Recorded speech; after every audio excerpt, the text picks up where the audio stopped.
Good evening, everyone. After more than 7 years of war in Afghanistan and Iraq, it's easy to become numb to the mounting U.S. death toll. And then something so terrible happens, it simply stuns us.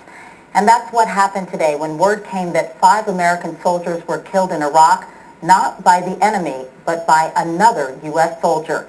National Security Correspondent David Martin has the story. It happened at Camp Liberty near the Baghdad airport.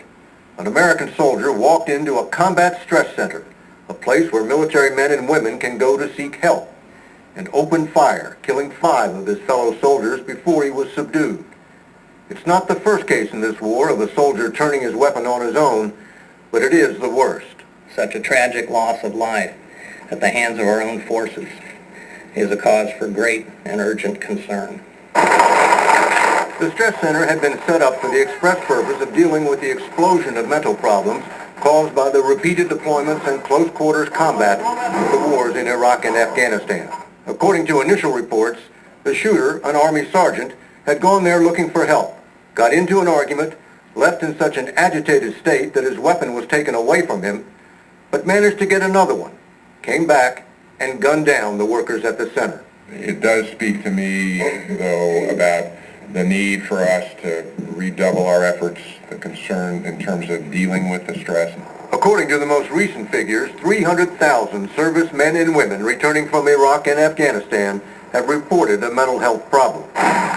This email, sent last year from Afghanistan, captures the strain of too much mission for too few soldiers. We are so short now over here that we are starting to see signs of some folks really stressing out. And in the end, it's all due to our personnel shortages. As long as the demand on forces stays what it is right now, and the supply of forces remains the same, it'll be very difficult for us to do anything with that stress. But we've got to help soldiers understand how they can cope with that stress. Army Vice Chief of Staff Pete Corelli has been grappling with one of the most extreme consequences of stress, a suicide rate which began this year at record levels, 23 in the month of January, but has now come down to 7 known or suspected cases in April.